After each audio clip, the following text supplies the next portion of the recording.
পশ্চিমবঙ্গে যেমন করোনা সংক্রমণ বাড়ছে, ঠিক একইভাবে বাংলার মুখ্যমন্ত্রী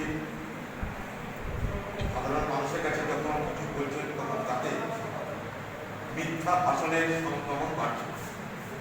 দুই সংক্রমণ আমাদের জন্য ক্ষতিকর।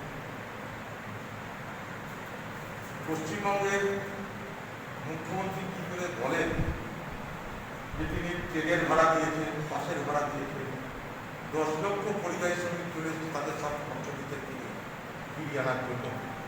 এর থেকে বড় মিথ্যা কথা কি হতে পারে? তার কারণ পশ্চিমবঙ্গের যে সমস্ত পরিযায়ী শ্রমিকরা বাসে করে এসেছে, ট্রাকে করে এসেছে, আপনারা শুনলে হবেন তারা তাদের ঘরে গরু, ছাগল, তাদের বইয়ের সোনা দানা, কোথাও জমি বন্ধক দিয়ে তারা বাস ভাড়া জোগাড় করছে। এক একটা শ্রমিকের 15,000 টাকা বাদ দিতে হচ্ছে শুধু একা আশা করে। অথচ বাংলার মুখ্যমন্ত্রী গর্ব নিয়ে বলে দিচ্ছেন, সাবলীলভাবে বলে দিচ্ছেন যে ট্রেনের ভাড়া উনি দিয়েছেন, বাসের ভাড়া উনি দিয়েছেন, 10 লক্ষ পরিযায়ীকে নাকি উনি এনেছে। যারা হেঁটে এসে তাদের ভাড়া আপনি দিয়েছেন নাকি? যারা ট্রাকে এসে তাদের ভাড়া আপনি দিয়েছেন? বাংলার পরিযায়ী শ্রমিক যারা বাইরে থেকে এসেছেন তারা যদি বলে তাদের প্রত্যেকের ভাড়া বাংলার মুখ্যমন্ত্রী মমতা ব্যানার্জি দিয়েছেন, আমি মুখ্যমন্ত্রীকে চ্যালেঞ্জ করছি দেশের সামনে এসে বলার যে হ্যাঁ, পরিযায়ী শ্রমিক যারা এসেছে প্রত্যেকের ভাড়া আপনি দিয়েছেন। আপনাকে চ্যালেঞ্জ করছে, আপনি মিথ্যা কথা বলছেন। যদি মিথ্যা কথা না বলেন দেশের সামনে এসে বলুন যে কোন পরিযায়ী শ্রমিকের আপনি বাসের ভাড়া দিয়েছেন। কি হচ্ছে এগুলো? বাংলার মানুষকে প্রতিদিন মিথ্যা ভাষণ আর মিথ্যা প্রতিশ্রুতি। বাংলার পশ্চিমবঙ্গ সরকার সুপ্রিম কোর্টকে জানিয়েছে যে আরো 6.5 লক্ষ কাছাকাছি মানুষ, পরিযায়ী মানুষ তারা আসবে। সুপ্রিম কোর্ট বলছে 15 দিনের মধ্যে সব পরিযায়ী শ্রমিকদের নিয়ে যেতে হবে। তা যদি হয় তাহলে যে বাড়তি আরো পরিযায়ী শ্রমিক আছে তাদের দেহ পরীক্ষা, কোয়ারেন্টাইন, আইসোলেশন এগুলোর ব্যবস্থা এখন থেকে করে ফেলা দরকার। এর মধ্যে সংক্রমণ বাড়ছে আপনি বলছেন, আপনার প্রশাসন বলছে যে স্বাস্থ্যের পরিকাঠামো নেই তাই সংক্রমণ ঠেকানো যাচ্ছে না। স্বাস্থ্যের পরিকাঠামো নেই, প্রশাসন স্বীকার করছে এটা, এতদিন তো আমরা বলেছি। তারপরে আরো 6.5 লক্ষ কাছাকাছি যদি পরিযায়ী শ্রমিক আসে আপনাদের দেওয়া তথ্য অনুযায়ী, পশ্চিমবঙ্গ সরকারের দেওয়া তথ্য অনুযায়ী, তাহলে তাদেরকে কিভাবে রিসিভ করা হবে, কোথায় পাঠানো হবে, কিভাবে তাদের দেহ চেক করা হবে, সব আমাদের জানানো দরকার। পশ্চিমবঙ্গ সরকারের স্বাস্থ্যের এমন বেহাল দশা, লালা রস যেটা সোয়াব, সেই সোয়াব রাখার পর পরীক্ষা না করে সেগুলোকে নষ্ট করে দেওয়া হচ্ছে। পরীক্ষা করে তো দূরের কথা, লালার রস রাখার জায়গা নেই বাংলায়। বাংলার স্বাস্থ্যমন্ত্রী, বাংলার মুখ্যমন্ত্রী আপনার রাজ্যে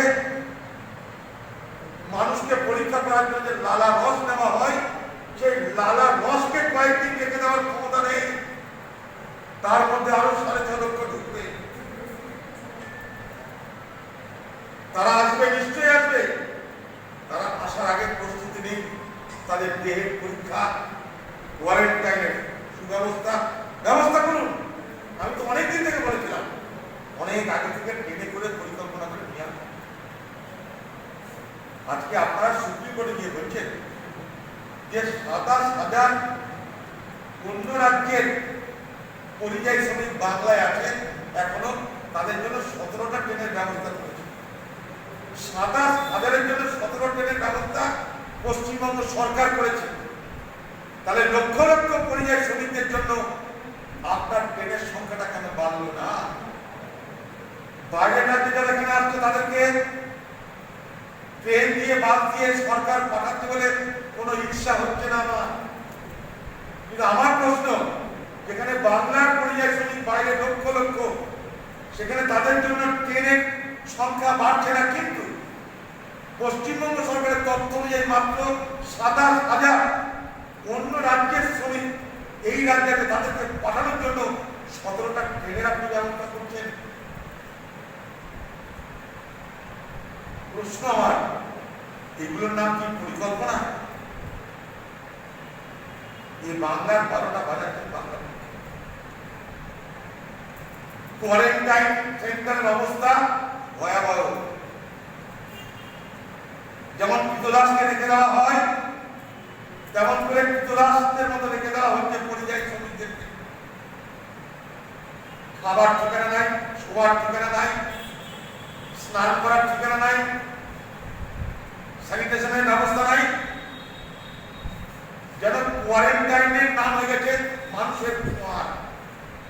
মানুষের খোয়ার, তার ইংরেজি হয়তো এখন কোয়ারেন্টাইন হবে। এই বাংলার চেহারা, এই বাংলার পরিপ্রেক্ষিতে কোয়ারেন্টাইন সেন্টার মানে মানুষের জন্য মানুষের খোয়ার। কি পরিকল্পনা করছেন আপনি? এই কোয়ারেন্টাইন সেন্টারে রাখুন, কিন্তু পরিকল্পনা করুন। আপনি ঘন বসতিপূর্ণ এলাকায় কোয়ারেন্টাইন সেন্টার করে দিচ্ছেন, সেখানকার স্থানীয় মানুষের মধ্যে আতঙ্ক করুন, মানুষকে সঙ্গে নিয়ে আলোচনা করুন। সেখানকার স্থানীয় মানুষ ভয় পাচ্ছে। ঘন বসতিপূর্ণ এলাকা বাদ দিয়ে ফাঁকা এলাকায় করুন এগুলো, তাহলে সাধারণ মানুষের সঙ্গে সেই সমস্ত কোয়ারেন্টাইন সেন্টারে থাকা মানুষের মানসিক সংঘাত তৈরি হচ্ছে, মানুষ আতঙ্কিত হচ্ছে। এতদিন ধরে করোনা করোনা করোনা নিয়ে আলোচনা চললো, লকডাউন চললো। লকডাউনের সময় তো এইগুলো ঠিকঠাক করে রাখার সুযোগ, তার জন্য তো লকডাউন ঘোষণা করা হয়, যাতে লকডাউন উঠে গেলে মানুষের সমস্যা যা হতে পারে সেই সমস্যাগুলোকে মাথায় রেখে পূর্বে ব্যবস্থা গ্রহণের সুযোগ থাকে, তার নাম হচ্ছে লকডাউন। পশ্চিমবঙ্গের লকডাউন সম্পূর্ণভাবে ব্যর্থ হতে, কারণ লকডাউনকে ব্যবহার করে পশ্চিমবঙ্গ সরকার পরিযায়ী শ্রমিক, লকডাউন উঠে যাওয়ার পরের অবস্থা সব মিলিয়ে কোনো সুপরিকল্পনা চিহ্ন দেখলাম না। যাত্রী আছে, বাস নেই, হসপিটাল আছে, ডাক্তার নেই, ল্যাবরেটরি আছে, পরীক্ষার ব্যবস্থা নেই, লালারস ফেলে দেওয়া হয়। এটাই বাংলার করোনা চেহারা। তার মধ্যে বাংলার মুখ্যমন্ত্রী প্রতিদিন আমাদের বলছেন রাজনীতি করবেন না, করোনা নিয়ে রাজনীতি করা ঠিক না, ঘূর্ণিঝড় আম্পার নিয়ে রাজনীতি করা ঠিক না। অবশ্যই আপনার সঙ্গে আমরা একমত, কিন্তু সব থেকে আগে তো আপনি রাজনীতি করছেন। কালকে আপনি বলে দিয়েছেন করোনা নিয়ে আর আম্বার নিয়ে ভোট করতে হবে। তো রাজনীতি শুরু করলো কে? করোনা নিয়ে আম্বার নিয়ে। পশ্চিমবঙ্গে ভোটের রাজনীতি তো আপনি শুরু করলেন গতকাল থেকে, আপনি খোলা মুখে যেটা বলে দিচ্ছেন। আরে কমসে কম বিরোধীদেরকে আপনি তো আলোচনায় ডাকতে পারতেন যে ভাই লকডাউন উঠে গেল, পশ্চিমবঙ্গে ঘূর্ণিঝড় হয়ে গেল, আসুন না সবাই একটু আলোচনা করি, ভিডিও কনফারেন্সিং করে বিরোধী দলের লোকদের সঙ্গে আলোচনা করা যেত না? আপনার দলের লোকরা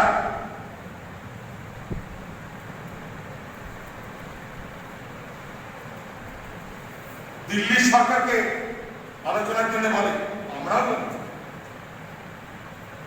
নরেন্দ্র মোদীকে আমরা দাবি করেছিলাম বিরোধীদের সঙ্গে আলোচনা করার জন্য, সেই আলোচনায় আমিও অংশগ্রহণ করেছিলাম, কিন্তু পশ্চিমবঙ্গে আমরা কখনো দেখলাম না যে বিরোধীদেরকে সঙ্গে নিয়ে পশ্চিমবঙ্গ সরকার কোনো আলোচনা করে সহযোগিতার হাত বাড়িয়ে দেওয়ার আবেদন করেছে। আমরা দেখলাম এখানে সহযোগিতা করতে গেলে মুগুর খেতে হয়। বিরোধী দলের লোকদেরকে ত্রাণ কাজ করতে দেওয়া হবে না, কারণ তাদের নাকি তৃণমূলের ভাবমূর্তি তত্ত্বে স্বেচ্ছাসেবী সংগঠন, তাদের ত্রাণ বন্টনের সুযোগ দেওয়া হচ্ছে না, কারণ তৃণমূলের ভাবমূর্তিটাকে নষ্ট এই হচ্ছে একটা পশ্চিমবঙ্গ সরকারের অ্যাটিটিউড। এই অ্যাটিটিউডাল প্রবলেম পশ্চিমবঙ্গের 12টা বাজিয়েছে। আপনার উচিত ছিল যে ভিডিও কনফারেন্সিং করে বাংলার বিরোধী দলের নেতাদের সঙ্গে, সেখানটায় পরিষদীয় দল আছে, রাজনৈতিক দল আছে, সকলের সঙ্গে যেটা আলোচনা করতেন, দিদি ভাই আপনার তো যাত্রা যেত না। সারা পৃথিবী জুড়ে করোনা নিয়ে মোকাবিলা করতে সকলের একসঙ্গে চলার যেখানে আহ্বান, সেখানে বাংলায় একসঙ্গে চলার পরিবর্তে বিভাজন, সেই বিভাজনের রাজনীতি চলছে। বাংলার মুখ্যমন্ত্রী তার নেতৃত্ব দিচ্ছেন, তাই তিনি ভোটের রাজনীতিতে নেমে পড়েছেন। আমরা ভোটের রাজনীতিতে নামার কথা বলছি না, আমরা বলছি পরিযায়ী শ্রমিকের তাদের যোগ্যতা অনুযায়ী কাজের ব্যবস্থা করতে। আমরা বলছি পশ্চিমবঙ্গের স্বাস্থ্য পরিকাঠামোকে সুদৃঢ় করতে। আমরা বলছি অভাবী মানুষের কাছে আর্থিক সাহায্য পৌঁছে দিতে। বাংলার মুখ্যমন্ত্রী, আপনি যেহেতু মুখ্যমন্ত্রী, আপনি শুধু ভাষণ দিয়ে আপনার দায়িত্ব এড়িয়ে যেতে পারেন না। আপনি মিথ্যা কথা কেন বলছেন? আপনি পরিযায়ী শ্রমিকদের বাসের ভাড়া দেননি, পরিযায়ী শ্রমিকদের ট্রাকের ভাড়া দেননি, যারা খালি পায়ে হাঁটতে প্রবেশ করেছে তাদেরকে এক গ্লাস জল আপনি দেননি। আর আপনি বলছেন সব রকম ব্যবস্থা করে 10 লক্ষ পরিযায়ী শ্রমিককে দিয়েছেন। মিথ্যা। আবার বলছেন মিথ্যা কথা, চ্যালেঞ্জ থাকলো না, আপনি মিথ্যা কথা বলছেন, মিথ্যা কথা বলবেন না। আর যেগুলো ক্ষতিগ্রস্ত হয়েছে সেসব এলাকাগুলো ঘুরে দেখছি আর এই বিষয়ে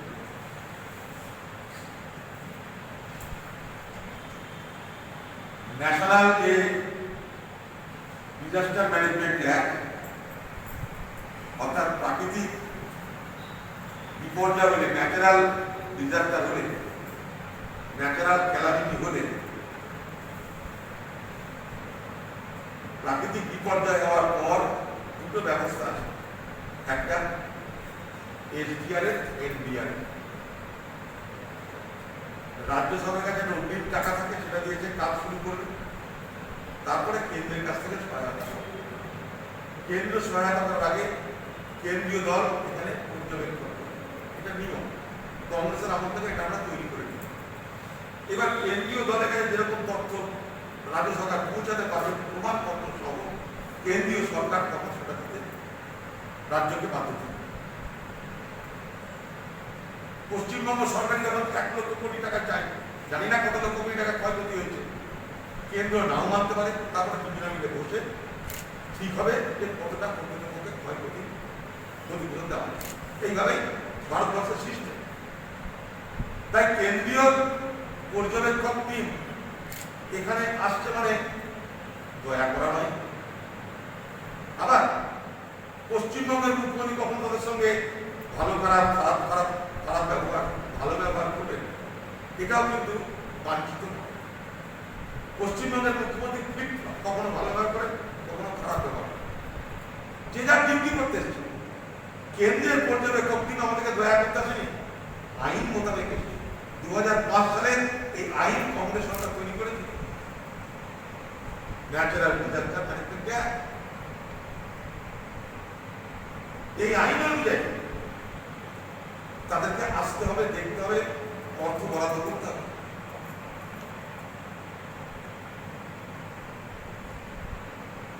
তাই সেই টিম গ্রুপ দেখুন, সরকার তাদেরকে তথ্য সহ সমস্ত দাবি করুক, আমরা তো চাই। আবার বলছি, যদি কেন্দ্রের কাছে বাংলার জন্য কোনো দাবি করার প্রয়োজন হয়, যদি পশ্চিমবঙ্গ সরকার মনে করে আমাদের তরফ থেকে দাবি হওয়া উচিত, আমিও কংগ্রেসের জনপ্রতিনিধি হিসাবে এই দাবি যথাযোগ্যভাবে, যথাস্থানে, তৎপরতার সঙ্গে নিশ্চয়ই সেই দাবি পেশ করব। যদি পশ্চিমবঙ্গ সরকার মনে করে যে আমাদেরকেও এই দাবি বিষয়ে আলোচনা করে সিদ্ধান্ত নেওয়া উচিত, আমরা নিশ্চয়ই চাইব। কারণ বাংলাটা সকলে, বাংলার মুখ্যমন্ত্রী মনে করতে হবে বাংলা মমতা ব্যানার্জি, আমরা মনে করি বাংলা সকলে। দিল্লির কাছে দাবি করার অধিকার আমাদের সকলের আছে। এর দাবি অনেক আগে আমি করে রেখেছি। আমার শুরু হতেই এই দাবি আমরা করে রেখেছি আমাদের তরফ থেকে। আগামী দিনে যদি প্রয়োজন হয় পশ্চিমবঙ্গ সরকার যদি মনে করে যে আমাদের কোনো সহযোগিতা করা দরকার আমরা করবই। এছাড়াও শতপ্রবৃত্তভাবে এই দাবিটা আমরা করেছি আগামী